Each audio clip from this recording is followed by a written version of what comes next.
De inmediato voy a invitar al doctor Sebastián Cornejo. Él es abogado por la Universidad Internacional SEC, Quito, Ecuador, especialista en Derecho Penal en la Universidad Andina Simón Bolívar, candidato a máster en Derecho Penal en la Universidad Andina Simón Bolívar, evaluador de la Revista Colombiana de Fundamentación Jurídica, CAU, publicada por la Facultad de Derecho de la Universidad de La Sabana. Es autor de los siguientes libros: Mundo, Alma y Vida, Sendero de Organización y Funcionamiento del Poder Judicial, Breves Nociones de la Criminología, la Penología y Victimología en el Contexto Criminal, Teoría General de los Recursos y Remedios Procesales en el COGEC, la Antijuridicidad y las Causas Excluyentes del Injusto Penal en el Código Orgánico Integral Penal. Es coautor del libro Legitimación de la Pena en el Sistema Penal Ecuatoriano y sus teorías y el proceso penal acusatorio en Iberoamérica. En este momento, el doctor Sebastián Cornejo lo invito con la temática la legitimación de la pena en el Código Orgánico Integral Penal desde la aplicabilidad o no del principio de proporcionalidad. Recibamos al doctor un fuerte aplauso, por favor. Gracias.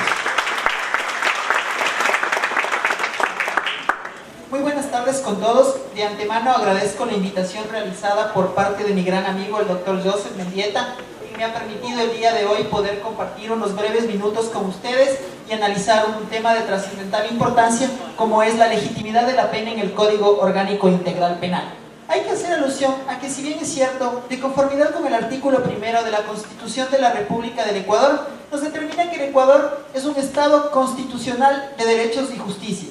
¿Qué es lo que implica la configuración de un Estado constitucional de derechos y justicia?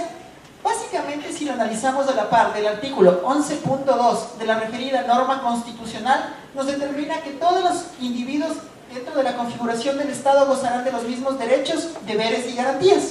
Estos dos artículos son de trascendental importancia toda vez de que configuran lo que se conoce como un sistema de carácter garantista. Este sistema de carácter garantista, desde la visión del maestro Luigi Ferrajoli, básicamente implica la configuración irrestricta y la protección de los derechos de los individuos dentro de una sociedad a fin de poder evitar la aplicabilidad desmedida de lo que se conoce como el poder punitivo del Estado. Hay que hacer alusión a que, si bien es cierto, en relación a la configuración de este sistema de carácter garantista, dentro de la República del Ecuador se ha generado lo que se conoce como una evolución de carácter normativa. Esta evolución de carácter normativa ha ido a la par y inmersamente en el desarrollo o implementación de nuevos códigos. Por ejemplo, en materia penal tenemos la implementación del Código Orgánico Integral Penal. En materias no penales tenemos la intromisión de lo que se conoce como Código Orgánico General de Procesos, y actualmente en materia administrativa lo que se conoce como la implementación del Código Orgánico Administrativo. Hay que recordar que básicamente con la configuración del Código Orgánico Integral Penal, este cuerpo normativo ha sido sumamente cuestionado. Tiene cuestionamientos en posturas a favor y posturas en contra.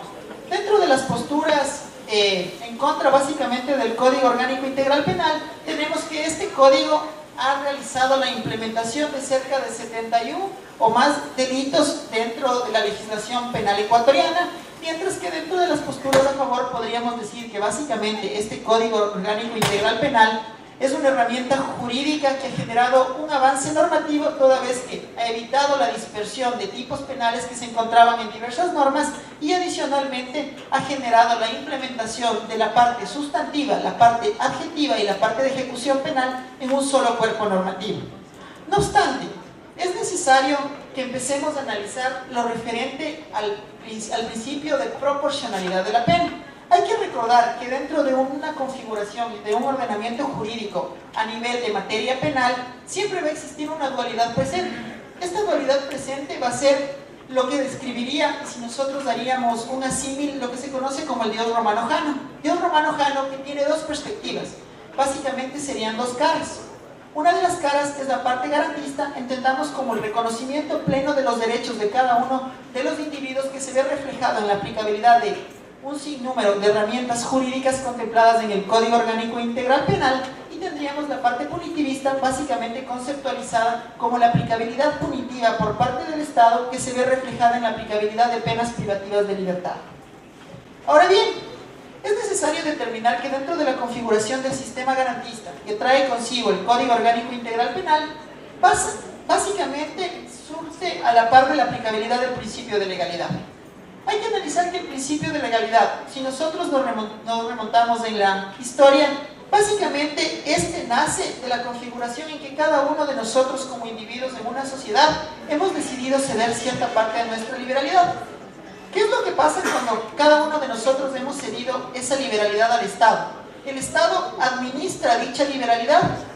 y realiza la implementación o configuración de un sinnúmero de herramientas a manera de modal en lo que determina qué está permitido y qué está prohibido. Y eso se ve reflejado en la implementación de herramientas jurídicas, llamémoslos códigos, leyes, reglamentos, ordenanzas, entre otros. Hay que cuestionar que básicamente dentro de la misma configuración del sistema garantista y sistema punitivista que trae la dualidad del Código Orgánico Integral Penal, tenemos que ponernos a pensar si realmente se está cumpliendo o no se está cumpliendo con dichos preceptos, haciendo alusión que la Constitución de la República del Ecuador, como lo había manifestado al inicio de mi intervención, es básicamente una constitución que apareja un sistema de carácter garantista. El maestro Eugenio Raúl Zaffaroni nos hace un símil muy interesante cuando desarrolla lo que se conoce como la teoría de los diques o la teoría de pulsiones y contrapulsiones. ¿Qué es lo que nos está desarrollando esta teoría? Básicamente en el símil que él hace es que nos encontramos con un caudal de un río, nos encontramos con un molino y nos encontramos con un poblado del otro lado. El caudal del río se entendería que es la parte punitivista del Estado, el molino es la parte garantista. ¿Qué es lo que permite la parte garantista dentro de la configuración o estructura de un Estado? Es que la parte punitiva pase de una manera mesurada, porque si es que el caudal del río no genera una contención o genera una contención muy abrupta, va a romperse y por ende va a terminar con todo lo que se encuentra al otro lado, que en este caso sería la sociedad. Es por eso que partiendo de ese análisis hay que ponernos a pensar si dentro de la tipificación de cada una de las conductas establecidas en el Código Orgánico Integral Penal se realizó o no un análisis adecuado en relación a la determinación de la pena. Hay que recordar que en palabras del maestro Luigi Ferradoli, una pena necesaria y válida es aquella pena que no supera los 10 años, siempre y cuando ésta tenga un estricto análisis en relación a las políticas de reinserción y rehabilitación del individuo infractor a la sociedad. Ahora bien, como todos ustedes tienen pleno conocimiento, las penas establecidas en el Código Orgánico Integral Penal fácilmente superan este límite de 10 años. Tenemos penas de 22 años e incluso en el artículo 55 tenemos lo que se conoce como la acumulación de penas hasta un máximo de 40 años. ¿Qué es lo que nos está denotando esta configuración? Nos está denotando básicamente la existencia plena de la configuración de tipo punitivista que trae consigo el Código Orgánico Integral Penal. Adicionalmente, si bien es cierto dentro de la configuración de carácter garantista que tiene el Código Orgánico Integral Penal, nos hace alusión a que nosotros dentro del sistema carcelario tenemos políticas de reinserción, políticas de rehabilitación, reeducación del individuo infractor a la sociedad. No obstante, yo les invito a revisar el Código Orgánico Integral Penal y nos vamos a encontrar con la figura de reincidencia. ¿Qué es lo que denota la figura de reincidencia en la configuración del Código Orgánico Integral Penal? Denota un total fiasco del sistema de rehabilitación social, toda vez que la única manera para nosotros poder ejecutar de una manera adecuada el desarrollo pleno de la sociedad es privando a los individuos de la libertad, y a su vez esta privación de la libertad se viene en el desarrollo de lo que se conoce como conceptos de prisionización que están muy arraigados dentro de nuestra sociedad. Tal es así que si nosotros visualizamos una botella de agua haciendo un asímil, no se nos va a hacer nada raro. Ahora pensemos que la botella significa el centro de rehabilitación social y que el agua significa cada una de las personas privadas de la libertad dentro de la sociedad. Tal es así que existen un sinnúmero de autores en los cuales han pragmatizado o han determinado posturas a favor de los sistemas de rehabilitación social y posturas en contra. A nivel estructural, si bien es cierto, dentro del Código Orgánico Integral Penal se dice que se va a garantizar de manera plena políticas de reinserción, rehabilitación del individuo infractor a la sociedad como tal, hay que hacer alusión que nosotros estaríamos dentro de la configuración de lo que Thomas Mathiesen determina como un fiasco de la configuración de los sistemas de rehabilitación social, cuando él nos hace un análisis de carácter simbólico, que es básicamente la estructura carcelaria. La estructura carcelaria, por más del desarrollo que hemos tenido en los últimos años y la determinada cantidad de dinero que ha invertido el Ecuador en políticas de reinserción, básicamente sigue manteniendo el mismo desarrollo ya establecido en la configuración del panóptico de Betham, en el cual basa su estructura en un sistema de carácter helicoidal, un sistema helicoidal en el cual se encuentra un solo individuo que genera preceptos de visualización, preceptos de configuración y a su vez vigilancia de cada uno de los individuos que se encuentran dentro del sistema carcelario. En ese orden de ideas hay que hacer alusión también cuál es el desarrollo de lo que en palabras de Michel Foucault sería la aplicabilidad de las estructuras de poder. Si bien es cierto, cuando un individuo ingresa al sistema de rehabilitación social, dentro del mismo sistema de rehabilitación social se constituye lo que llamaríamos un subsistema. Este subsistema radica en la aplicabilidad de dos métodos. El primer método es en relación a la aplicabilidad de fuerza, en el cual un individuo se superpone sobre otro individuo, haciendo alusión a que esa estructuración en configuración de fuerza le permite un mayor reconocimiento de derechos pese a la limitación de los derechos ya obtenidos en el momento que ingresa al sistema de rehabilitación social. ¿Cuál es el otro factor dentro del desarrollo de las estructuras del poder que se manejan dentro de los sistemas de rehabilitación social? Es el factor económico. Factor económico que a manera de privilegios concede a que cada uno de los individuos que se encuentran dentro de este sistema de rehabilitación social tengan un sinnúmero de reconocimiento de determinadas acciones por sobre los demás. Esto es lo que de alguna manera estaría descontextualizando de manera total cuáles son las políticas de reinserción, rehabilitación del individuo infractor. Ahora bien, en lo atinente a la configuración de la aplicabilidad del principio de proporcionalidad de las penas. Si bien es cierto, el artículo 76.6 de la Constitución de la República del Ecuador nos hace alusión a que las penas deberán ser proporcionales en relación a la aplicabilidad de la infracción cometida como tal. Hay que ponernos a pensar en el desarrollo de la determinación de cada una de las conductas punitivas establecidas dentro del Código Orgánico Integral Penal, si se realizó o no se realizó dicho análisis. Tal es así que, por ejemplo, dentro de la aproximación histórica y que tiene plena relevancia con la tipificación de cada una de las estructuras a manera de tipos penales dentro del Código Orgánico Integral Penal, nos da a entender que, por ejemplo, como les había indicado dentro del desarrollo de mi intervención, el Código Orgánico Integral Penal tiene la aplicabilidad o tipificación de cerca de 71 o más nuevos delitos.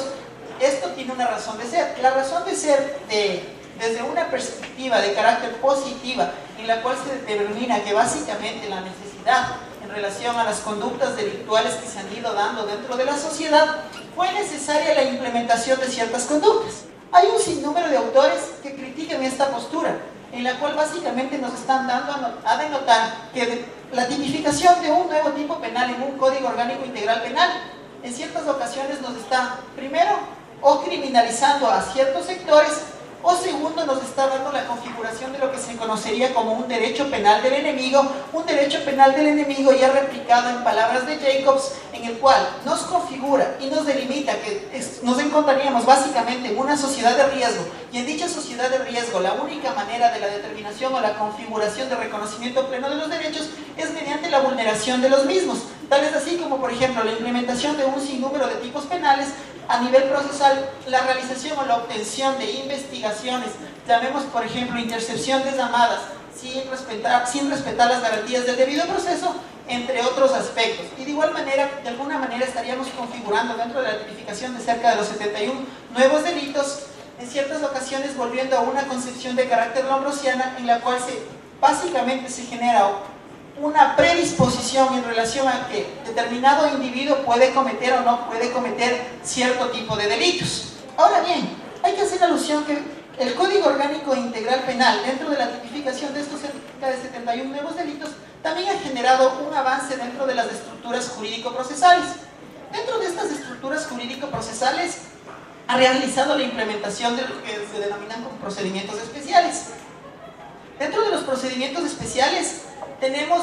un procedimiento que ha sido muy cuestionado, tanto con posturas a favor como con posturas en contra. Es lo que se denomina como procedimiento abreviado. Este procedimiento abreviado, visto desde una visión de carácter positiva, ha sido considerado como aquel procedimiento que genera una especie de eficientismo clientelar en el cual se convierte la pena básicamente en la configuración de un sistema de carácter negocial en el cual el procesado asume la determinación de la configuración del acto ilícito bajo la aplicabilidad o disminución de carácter punitiva de menos de un tercio de la determinación de la pena. Ahora bien, a nivel jurídico procesal hay que reconocer las garantías del debido proceso ya contempladas en el artículo 76 de la Constitución de la República del Ecuador, en el cual nosotros tenemos básicamente lo que se conoce como el reconocimiento pleno del derecho a no autoincriminarse. Yo les pongo y les dejo en la tarde del día de hoy a cuestionamiento de cada uno de ustedes si es que se estaría o no se estaría vulnerando el principio de autoincriminación dentro de la configuración del procedimiento abreviado. Adicionalmente, si bien es cierto, dentro del sometimiento al procedimiento abreviado, el Código Orgánico Integral Penal nos da la posibilidad de ejercer nuestro pleno derecho a recurrir, contemplado en el artículo 76, numeral 7, literal M de la Constitución de la República, que no es una innovación. O sea, es una innovación, si bien es cierto, en la Constitución de la República del Ecuador del año 2008, pero hay que recordar que el mismo ya estaba reconocido de manera previa en el artículo 8.2 de la Convención Interamericana de Derechos Humanos. Este derecho a recurrir dentro de la vulneración del procedimiento abreviado es un tanto de carácter argumentativo, ya que en su mayoría, al menos en Quito, los jueces que abocan conocimiento de la presentación de un recurso, en su mayoría incluso llaman la atención a los abogados, haciendo alusión que estarían haciendo un uso abusivo del derecho o un uso excesivo del derecho a la presentación de recursos de apelación, toda vez de que el desarrollo de la imputación como tal y la determinación de la configuración ya ha sido aceptada por parte del procesado. Aquí hay que recordar que otra garantía que se estaría vulnerando con la aplicabilidad del procedimiento abreviado dentro de la perspectiva del sistema garantista que trae consigo la Constitución de la República del Ecuador es la garantía de motivación de las sentencias emitidas por cada uno de los juzgadores. En su mayoría yo les invito a revisar las sentencias obtenidas por parte del procedimiento abreviado. Si bien es cierto, el artículo 76.7 literal L de la Constitución de la República del Ecuador nos explica de manera expresa qué implica la garantía, qué implica la motivación de una sentencia. La motivación de una sentencia implica básicamente en el desarrollo de una ecuación lógica en el cual el juzgador tiene que hacer un análisis de hechos, principios, norma jurídica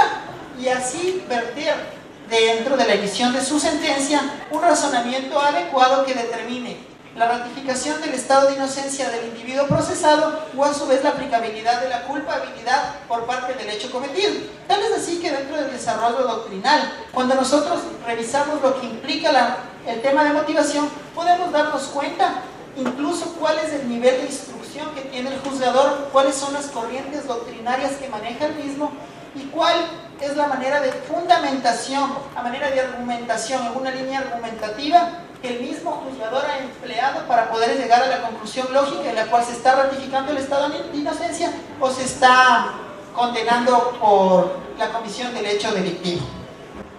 Ahora bien,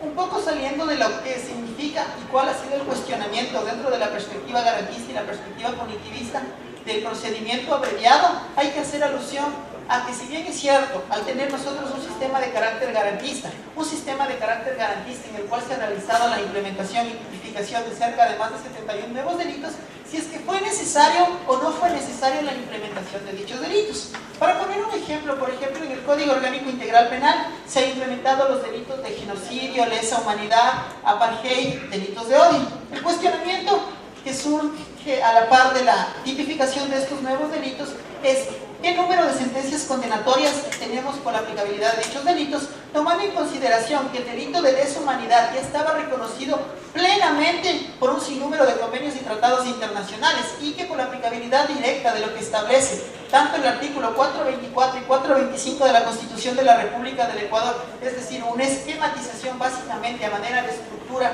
piramidal, en donde la Constitución se encuentra en la cúspide y la ruptura del bloque constitucional con aplicabilidad directa del principio de convencionalidad, sería plenamente aplicable o perseguible dichos delitos por la configuración de lo que se conoce como graves violaciones de derechos humanos. De igual manera, hay que hacer alusión si es que, por ejemplo, dentro de la tipificación y la implementación de estos tipos penales están surgiendo o no están surgiendo de una manera eficaz dentro del desarrollo del ordenamiento jurídico ecuatoriano. Posteriormente al entendimiento y la configuración del mismo, es necesario volver al sistema de rehabilitación social. ¿Cuál es la aproximación, llamemos, histórica de la prisión? Primero es que la prisión ha estado enmarcada dentro de nuestra sociedad siempre, a fin de nosotros poder evitar la venganza privada, concediéndole esa aplicabilidad al Estado, el cual el Estado básicamente va a aplicar la reflejabilidad y la determinación de una pena privativa de libertad a fin de poder garantizar los derechos de cada uno de los individuos. De igual manera, hay que cuestionar el tema de la aplicabilidad de la prisión preventiva. Dentro del desarrollo de la practicidad diaria aquí en el ordenamiento jurídico ecuatoriano, hay que hacer alusión que en su mayoría siempre se pide la prisión preventiva, a fin de poder asegurar la comparecencia del procesado dentro del desarrollo de todo el proceso como tal. ¿Cuál es el cuestionamiento que surge a la postre de la presentación de la prisión preventiva? Hay autores que consideran que la prisión preventiva es una pena de carácter anticipada. ¿Y qué es lo que está denotando? Que todas las modalidades establecidas a la configuración o medidas alternativas a la prisión preventiva son totalmente ineficaces a la misma. Esto de alguna manera se ve reflejado o tiene injerencia propia a los conceptos de prisionización que hemos desarrollado dentro de la presente intervención. La finalidad de la pena. Dentro de la finalidad de la pena que propugna básicamente el Código Orgánico Integral Penal es que nosotros tenemos un lugar de corrección a manera de poder configurar o que el individuo que ha ingresado al sistema de rehabilitación social pueda de alguna manera purgar dichas penas. ¿Cuál es la manera de purgar esas penas? Es mediante la comisión o la estructuración de un carácter de suplicio, un carácter de sufrimiento, en el cual dicho individuo que ha ingresado al sistema de rehabilitación social va a ponerse a pensar todos los días cuál fue la conducta delictiva que cometió y por qué él se encuentra dentro de dicho sistema. Tal es así que incluso la configuración a manera estructural de la misma prisión es una configuración totalmente lúgubre. La significancia o la presentación de las mismas púas dentro del sistema de rehabilitación social refleja un carácter simbólico, un carácter de castigo, un carácter de arrepentimiento de cada uno de los individuos que han ingresado a dicho sistema. Dentro de ese orden de ideas hay que pensar si efectivamente se está realizando un análisis adecuado en la implementación, garantizando el principio de proporcionalidad en la tipificación de cada uno de los delitos concedidos en el Código Orgánico Integral Penal. Si bien es cierto, lo que busca garantizar con la aplicabilidad de un delito es subsanar o generar la protección o bien jurídico protegido. No obstante, hay ciertos delitos que, si bien es cierto, tienen penas de aplicabilidad bajas, pero no surten el efecto adecuado. Hablemos de los delitos que afectan a la administración pública como tal. Lo que nos interesa en los delitos de la administración pública es recuperar el dinero que ha perdido el Estado, más no la determinación de la configuración de que esa persona que ha cometido dicho delito permanezca una determinada cantidad de años dentro del sistema de rehabilitación social. Hay que hacer una diferenciación. El sistema de rehabilitación social busca reinsertar, rehabilitar al individuo infractor a la sociedad, por ejemplo, la implementación de mecanismos, mediante la implementación de proyectos, garantizando el estudio o avance de cada uno de ellos. Pongámonos a pensar, dentro de la configuración o la comisión de un delito a la administración pública, en una ocasión o ciertas ocasiones la persona que ha sido privada de su libertad es una persona que tiene un grado de preparación sumamente alta, la cual a ese individuo le va a ser fácil reingresar o reinsertarse a la sociedad. Lo que nos interesa dentro de ese delito y a fin de poder garantizar el tema de reparación integral contemplado en el Código Orgánico Integral Penal, en la Constitución de la República del Ecuador y en convenios y tratados internacionales, es generar una recuperación de dichos valores y a su vez poder tutelar a las víctimas de los mismos en relación a una manera de reparación integral. En ese orden de ideas, y ya para finalizar en honor al tiempo, lo que yo quiero dejar el día de hoy es un cuestionamiento, que si bien es cierto, dentro del Código Orgánico Integral Penal, al existir la dualidad entre garantismo y punitivismo, ¿Es necesaria la implementación o la determinación de una pena? Porque si yo les diría que no estoy de acuerdo con la aplicabilidad de penas privativas de libertad, el día de hoy yo estaría manejando o estaría defendiendo una postura abolicionista de la pena, la cual no creo. La pena es necesaria siempre y cuando sea adecuada y se cumpla con los preceptos del sistema de rehabilitación social, como ya lo ha manifestado el maestro Luis de Ferrador. Muchas gracias. Muchas gracias. Muchas gracias, doctor Sebastián Cornejo, su brillante exposición. Hacemos la entrega también de un certificado que realiza el primer Congreso Internacional de Derechos Humanos y Constitucionales en Latinoamérica. En el mismo texto firma la vicerrectora académica de la UMAX, la ingeniera Marilis Borja Herrera, el gerente general de la consultora jurídica contable de LOU, el doctor Joseph Mendieta Toledo y el presidente de la Asociación de Funcionarios Judiciales del Oro, el doctor Vicente Arias Montero. En este momento hacemos la entrega. Por favor, doctora Elizabeth Pasos, nos ayuda para hacer la entrega de este certificado al doctor José Sebastián Cornejo. Brillante exposición que ha hecho en esta noche. En este momento, la doctora Elizabeth Pasos hace la entrega de este certificado al doctor Sebastián Cornejo.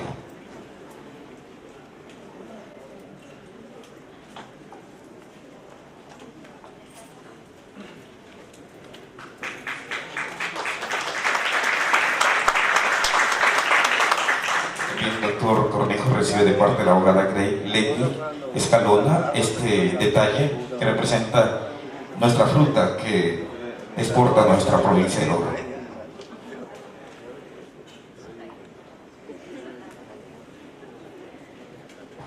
Hay un botón también, me indica, en este momento el doctor Vicente Arias hace la entrega de este botón al doctor Sebastián Cornejo, presidente de la Asociación de Empleados Judiciales.